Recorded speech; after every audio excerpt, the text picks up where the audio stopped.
A mensagem surgiu na minha tela precisamente às 14h14, enquanto eu mergulhava no orçamento de uma nova exposição sobre mudanças climáticas. O departamento financeiro, como sempre, tentava cortar o que era mais essencial. E então veio a mensagem. Sara, o Diogo e eu decidimos manter algo bem íntimo este ano, apenas o círculo político dela. Você entende, né? Coloquei minha caneta sobre a mesa, sentindo um gosto metálico de amargura na boca. Meu irmão, meu próprio irmão, apenas 2 anos mais novo, nunca foi conhecido pelo tato, mas aquilo era demais. Eu pensando que estávamos falando de um festão. Você pediu ela em casamento há apenas 2 meses, Diogo. Meus dedos digitaram com uma frieza cortante. A resposta veio instantânea. E vai ser grande, mas a Rebeca é deputada federal agora. Estarão lá colegas dela, outros representantes, um senador, grandes doadores. Ela precisa causar uma boa impressão. E você? Bem, você trabalha na lojinha do museu ou algo assim? Não é o mesmo nível. O ar escapou dos meus pulmões em um som baixo e irregular. Inclinei-me para trás na minha cadeira de couro, olhando pela enorme janela do meu escritório para o centro do Rio de Janeiro, com a vista terminando na imponente arquitetura histórica da cidade. Ali, onde minha futura cunhada, a deputada Rebeca Silveira, agora exercia seu poder. Neste escritório, no 3º andar do Museu Nacional de Belas Artes, eu tomava decisões de milhões de reais, mas para ele, eu ainda era apenas a garota atrás do balcão de lembrancinhas. Entendido, enviei brevemente, sem pontos finais. Deixe que ele veja o quanto merece. Sara, não fique emburrada. Vamos jantar no mês que vem. Só nós. A Rebeca quer te conhecer melhor, mas essa festa é importante para a carreira dela. Você entende, né? Eu não respondi. 20 minutos depois, eu tinha uma reunião com o próprio ministro da Cultura sobre nossa participação na próxima Cúpula Internacional de Diretores de Museus. Eu precisava terminar de escrever o discurso de abertura para a conferência em fevereiro. 17 curadores esperavam minha resolução sobre seus projetos. Eu não tinha tempo nem inclinação para explicar ao meu irmão caçula que eu era a dohera Sara Meirelles, diretora executiva deste museu, com 200 subordinados, um orçamento de 180 milhões, e que 3 conselhos internacionais de patrimônio cultural consideravam uma honra me ter em seus quadros. Ele nunca perguntou. Trabalhar no museu, aquele amontoado vago e tedioso de informações, sempre foi o suficiente para ele. Houve uma batida na porta. Durira Sara, o gabinete do ministro está na linha. Estão prontos para ver ponto lá, disse minha assistente, Janaína, com a voz impecavelmente equilibrada de sempre. Obrigada, Jana. Peguei minha prancheta e me levantei. Minhas pernas pareciam fracas. Tudo bem? O olhar dela deslizou pelo meu rosto. Família? Sim, assenti, incapaz de dizer mais. Ela balançou a cabeça com compreensão. Janaína trabalhava comigo há 3 anos e já tinha atendido ligações suficientes do Diogo para montar o quebra-cabeça. A reunião com o ministro procedeu no ritmo habitual. Números, logística, cortesias diplomáticas. A cúpula em janeiro reunirá 50 dos diretores de museus mais influentes do mundo. Como diretora do museu anfitrião, você será o rosto de todo o evento, disse ele, recostando-se na cadeira. O Itamaraty está extremamente interessado. Eles veem isso como uma ferramenta de poder suave. Os chefes do Louvre, do British Museum e do Hermitage virão. A propósito, o gabinete da deputada Rebeca Silveira já ligou solicitando um convite para a recepção de abertura. Meu coração deu uma batida única e profunda. Rebeca? Sim, ela preside a Subcomissão de Artes e Cultura. Quer se reunir com os delegados e discutir programas de intercâmbio. Ele sorriu. Acredito que ela esteja noiva do seu irmão. Mundo pequeno. Incrivelmente pequeno, consegui dizer, sentindo um nó de ironia gelada na garganta. Meu gabinete coordenará os detalhes com o dela. A recepção é dia 14 de janeiro. Você fará o discurso de abertura e apresentará o palestrante principal. Assenti. 14 de janeiro. Em 3 semanas. Não contei nada ao Diogo. Nem sobre a cúpula, nem que a noiva dele estaria aqui em caráter oficial e que eu seria o contato principal dela. Uma pequena parte ferida de mim Ansiava para ver como isso se desenrolaria, mas a maior parte estava apenas cansada. Cansada de me justificar, cansada de me provar, cansada de ser invisível para o meu próprio sangue. O ano novo passou tranquilamente. Passei-o em uma reunião íntima na casa de Patrícia, nossa curadora-chefe. As festas dela eram um Rio de Janeiro diferente, silenciosas, profundas e cheias de significado. Eu me sentia em casa ali. No dia 3 de janeiro, Janaína entrou com aquele olhar especial que significava: tenho notícias e você não vai gostar. Dra. Sara, o gabinete da deputada Rebeca ligou. Estão solicitando uma visita guiada privada ao museu antes da recepção da cúpula. Peça que coordenem com o departamento de protocolo. Eles insistem que a senhora faça a visita pessoalmente. Olhei para cima. O chefe de gabinete dela, explicou que a deputada quer entender as operações do museu no mais alto nível. Ela está interessada em questões de liderança e política cultural. Janaína fez uma pausa, deixando o cinismo da situação assentar. Estão pedindo para o dia 13 de janeiro, às 10 horas. O dia anterior à cúpula. Confirme, eu disse calmamente. Talvez eu devesse mencionar ao gabinete dela sobre suas conexões familiares. Não, minhas palavras foram finais. Se for necessário, tenho certeza de que a questão surgirá. Os 10 dias seguintes se dissolveram no caos dos preparativos. 50 diretores, 50 universos de ambição e exigências.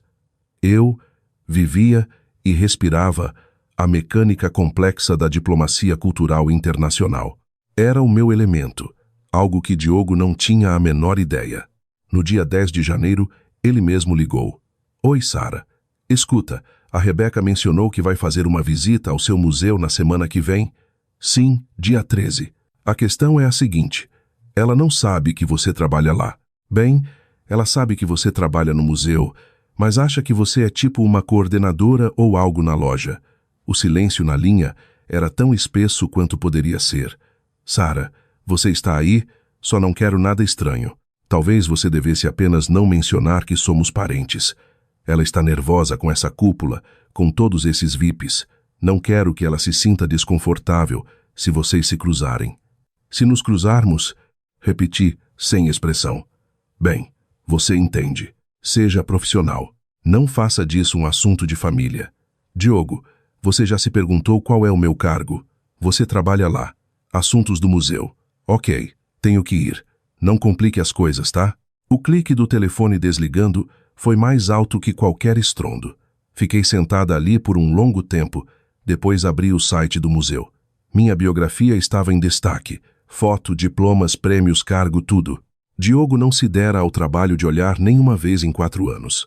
O dia 13 de janeiro me recebeu com um sol forte e um céu impiedosamente azul. Usei meu terno grafite mais impecável, meu cabelo preso em um coque perfeito.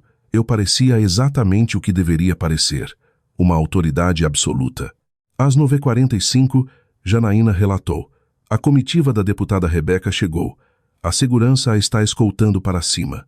Ela está acompanhada pelo chefe de gabinete, 2 assessores e um secretário de imprensa. A imprensa quer fotos com as bandeiras internacionais no salão principal, uma oportunidade de relações públicas para a subcomissão dela. Claro, era sempre sobre imagem. Precisamente às 9h58, o interfone tocou. Segurança para a Dora e Sara.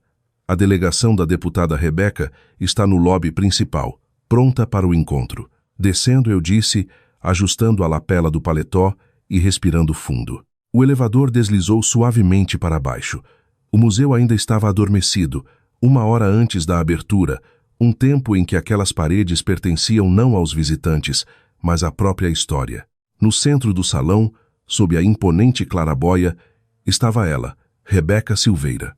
Impecável como uma página de revista, em um vestido azul escuro que evocava respeito e poder.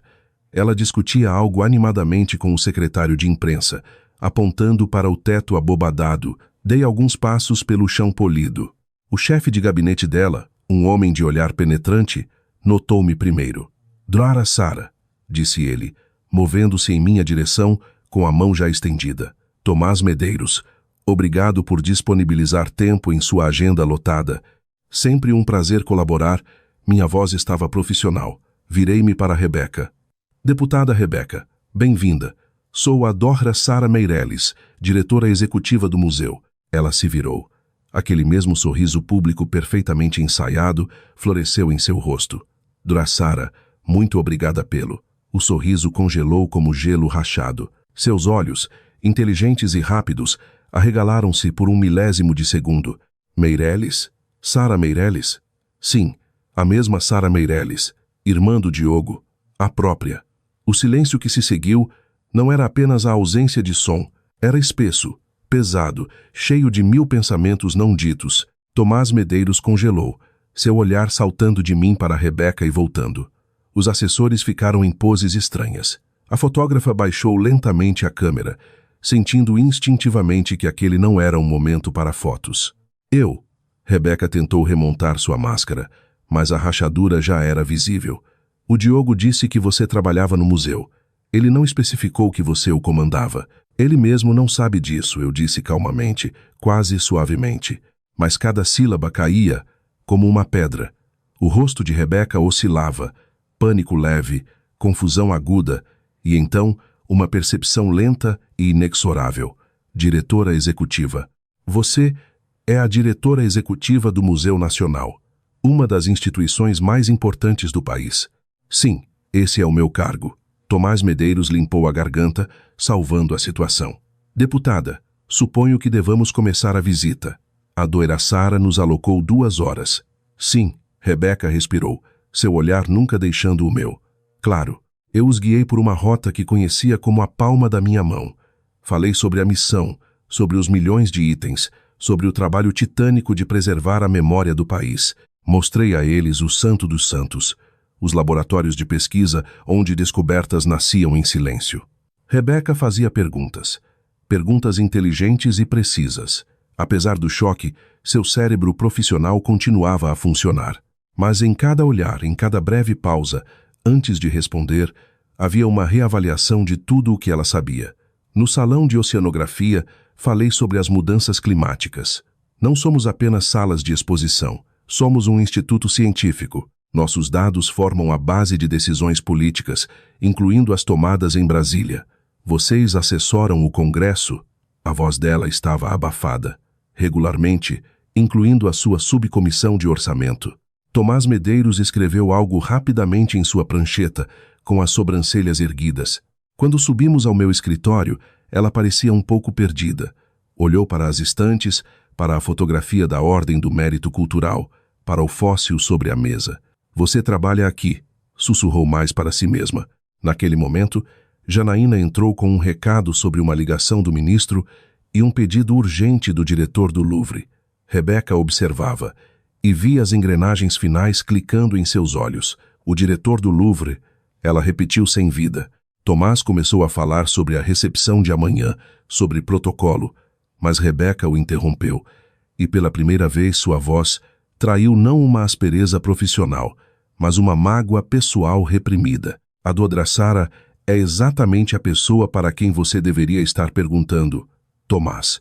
Afinal, ela está organizando o evento inteiro, testemunhando perante o Congresso, gerindo um orçamento de centenas de milhões e recebendo prêmios do presidente. Rebeca, eu disse baixinho. Ela olhou para mim e naquele momento vi não uma deputada, mas uma mulher presa em uma armadilha absurda e humilhante. Podemos falar a sós? Ela pediu ao Tomás. Quando a porta se fechou, ela quase desabou em uma cadeira, finalmente removendo sua máscara. Cansaço e vergonha sombreavam suas feições. O Diogo me disse que você vendia lembrancinhas na loja do museu. As palavras ficaram suspensas no ar, absurdas e amargas. Ele nunca perguntou o que eu realmente fazia, e eu parei de oferecer a informação. Ela fechou os olhos. Ele não te convidou porque disse que você estava no círculo errado, que meus colegas estavam em outro nível. Eu sei. Meu Deus. Ela abriu os olhos e uma raiva real surgia neles. Não contra mim, contra ele. Sara, metade dos convidados daquela festa faz lobby por financiamento cultural. Eles venderiam a alma para ter esse tipo de contato no Museu Nacional. O senador Williams passou horas falando sobre a necessidade de se reunir com sua diretoria. Eu tinha outros planos, repeti, com o canto dos lábios se curvando em algo vagamente parecido com um sorriso. Estou tão envergonhada. Eu deveria ter verificado. Eu sei investigar. Faço isso todo dia. Mas eu simplesmente acreditei nele. Ele é muito persuasivo quando fala de coisas que não lhe dizem respeito, comentei. Ele estava errado sobre tudo. Ela se levantou e caminhou até a janela. Ele disse que você era doce, mas um pouco sem foco, que nunca se encontrou, que estava contente com um emprego modesto. Uma dor familiar há muito curada fisgou em algum lugar profundo. Deixei o silêncio falar por mim. Por que você deixou ele pensar isso? Por que não o corrigiu? Porque toda vez que eu tentava provar algo, eu me sentia uma idiota. Quando consegui o cargo na curadoria anos atrás, minha mãe perguntou quando eu finalmente ia sossegar e ter filhos. Quando fui nomeada diretora, o Diogo perguntou: "Ah, legal. Então você é tipo uma gerente agora? E quando você ganhou a Ordem do Mérito Cultural?" Começou Rebeca, mas sua voz falhou. Eu não contei a eles. Minha voz soou estranhamente estável. Eles descobriram quando minha tia viu a notícia no jornal. Minha mãe ligou perguntando por que eu não os convidei para a cerimônia. Eu disse que os convites foram enviados. Ela marcou no calendário como evento de trabalho da Sara e esqueceu. Meu Deus, Sara, tudo bem. Eu construí uma vida que não depende da aprovação deles. Tenho colegas que respeitam meu trabalho, amigos que me veem, uma carreira que faz meu coração inchar de orgulho. Fiz uma pausa. O que eu não tenho é uma família que veja quem eu sou de verdade. Mas isso não é culpa sua. Não, mas eu faço parte dessa família. E se eu fechar os olhos para o que está acontecendo, me torno parte do problema. Rebeca inclinou-se para a frente. Sua postura não era mais a de uma política, mas a de uma pessoa cansada e honesta. Sara, tenho que ser sincera. O jeito que o Diogo fala de você não é só desdém, é condescendência. Eu não percebia antes porque não tinha ponto de referência. E agora vejo. Ele estava mentindo. Ele estava mentindo ou apenas não tinha consciência. Genuinamente inconsciente. A pergunta que eu evitava há anos pairava no ar. Não sei, admiti finalmente. Talvez ambos. Rebeca se levantou com expressão determinada. Preciso fazer uma ligação. Posso usar algum lugar privado. Pedi a Janaína que a escoltasse até uma pequena sala de reuniões. Quando a porta se fechou, tentei voltar aos meus e-mails, mas as letras nadavam diante dos meus olhos. Minhas mãos, geralmente tão firmes, tremiam levemente. Aquilo não era apenas uma discussão, era a capitulação de toda uma fortaleza de silêncio que eu construíra por décadas. Ela voltou 20 minutos depois. Seus olhos estavam um pouco mais vermelhos, mas seu olhar era duro como aço. Liguei para o Diogo. Perguntei diretamente: "O que sua irmã faz da vida?" Prendi a respiração. Ele disse: "Ela trabalha no museu em algum cargo administrativo, coordenação de eventos, algo assim." Ele não tinha certeza. Um sorriso amargo torceu os lábios dela. Perguntei se ele sabia do seu doutorado na USP. Ele disse: "Sim, acho que ela mencionou uma vez. Algo sobre antropologia." Perguntei se ele sabia que você era a diretora executiva. Ele disse: "Diretora de quê? De um departamento?"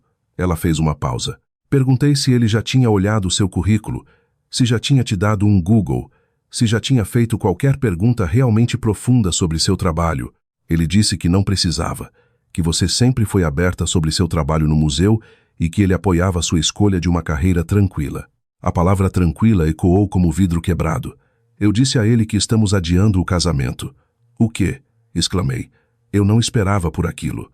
Eu disse: "Não posso me casar com um homem que não vê a própria irmã, que não respeita as mulheres em sua vida o suficiente para saber quem elas realmente são, que vive uma mentira confortável sobre a dinâmica familiar, porque a honestidade exigiria que ele repensasse tudo o que pensava saber."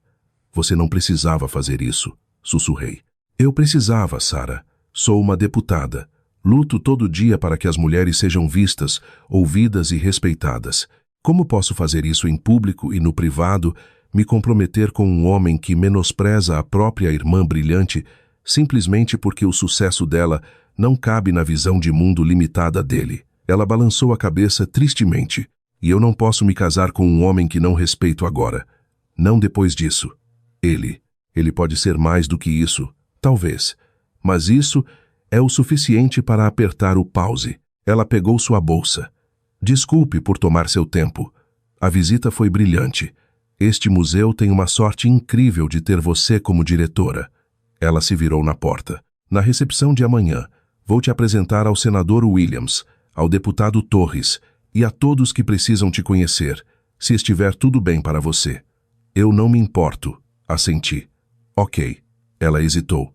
Espero que o Diogo caia na real. Você merece um irmão que te enxergue. A porta se fechou. O resto do dia passou num turbilhão. Às 19 horas, Janaína bateu à porta. Drira Sara, seu irmão está lá embaixo. Ele insiste em subir. Meu estômago deu um nó gelado. Diga que estou em reunião. Eu disse. Ele disse que vai esperar. Suspirei. Ok, deixe-o subir. Diogo entrou 5 minutos depois. Parecia que tinha sido atropelado. Seu terno caro estava amassado, o cabelo desgrenhado, o olhar perdido. Sara, que diabos foi aquilo? Ele bateu a porta. A Rebeca adiou o casamento. Ela disse que foi por sua causa. Foi por sua causa, corrigi, sem desviar o olhar da tela. Porque você vive em um mundo de fantasia onde eu sou uma figurante. Isso é loucura. Eu sei da sua vida. Você trabalha no museu. Você está feliz. Diogo, eu sou a CEO. Eu comando este prédio. Essas pessoas, esses milhões. Eu falo no Congresso. Eu tenho a ordem do mérito cultural. Cada palavra caía como um martelo. Ele congelou, olhando para mim como se nunca tivesse me visto antes. A medalha.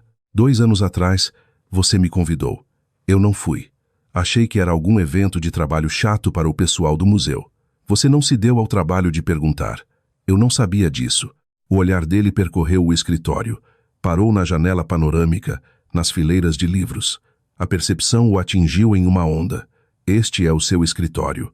A sala da presidência. Sim, mas você nunca. Você nunca disse que estava no comando. Eu disse. Há 4 anos, quando fui nomeada. Você disse, legal. Então você é tipo uma gerente agora. Eu esclareci. Diretora executiva.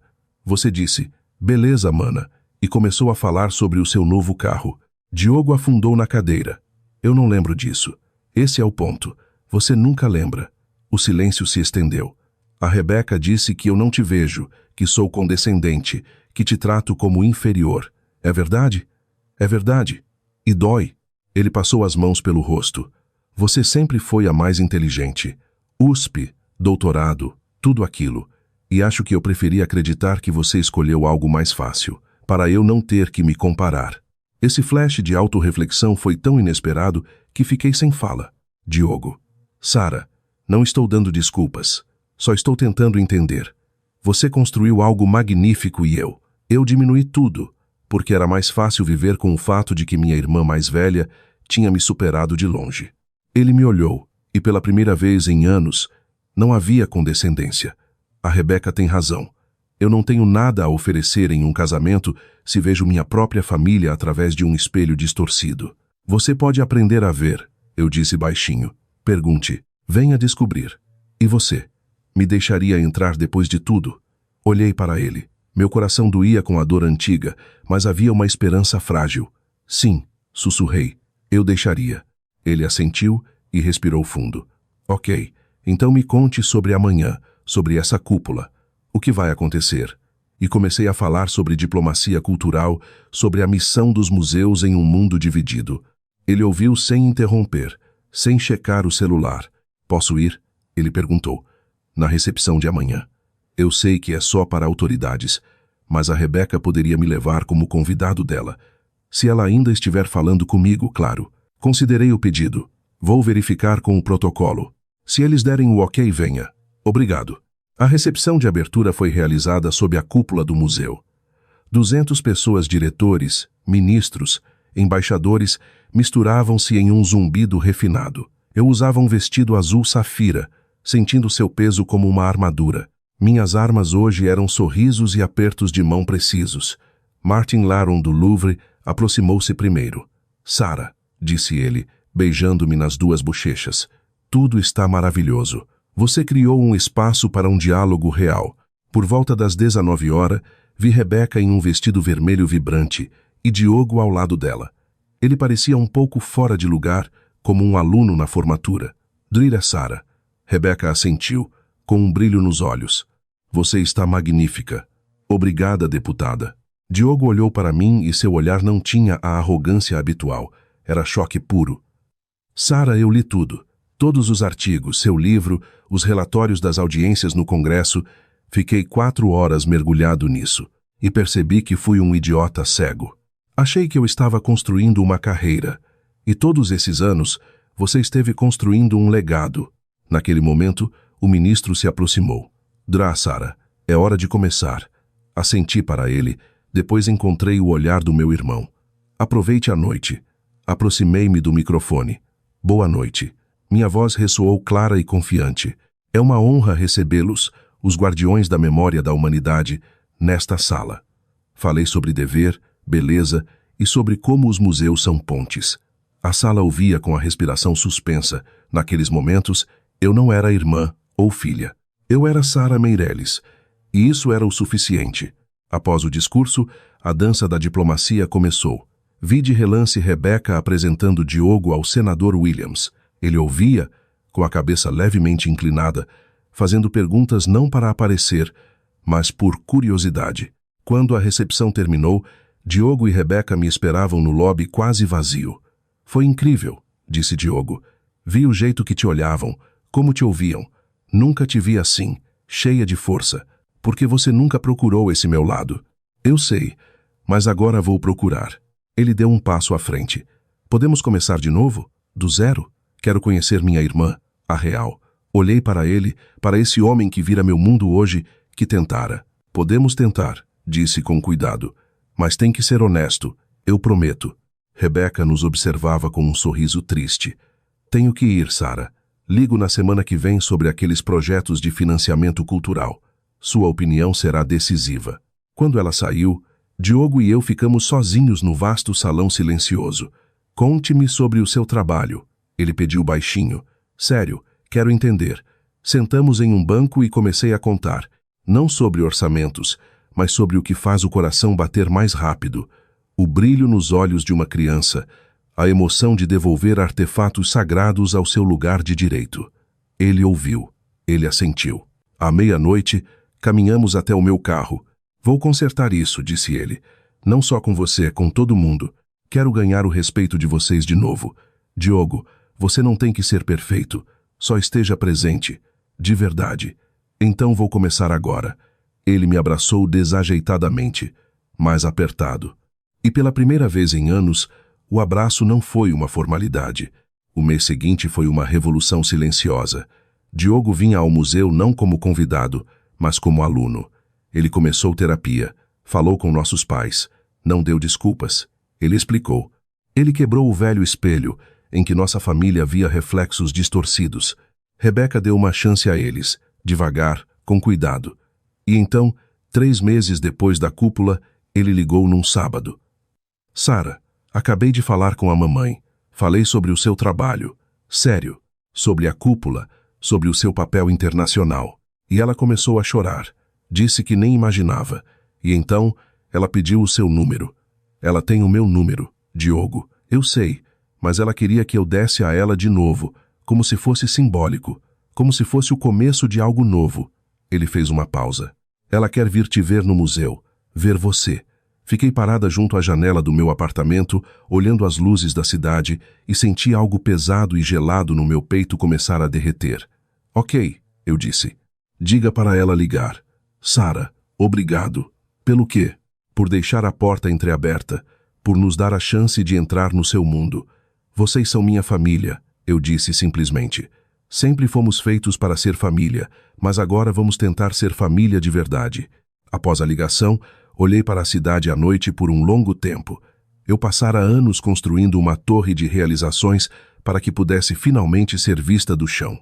E agora, quando o primeiro raio de atenção real finalmente caiu sobre mim, percebi que aquilo não era um triunfo. Era o começo de uma conversa longa, difícil e real. E essa realidade viva, frágil e difícil, era o suficiente.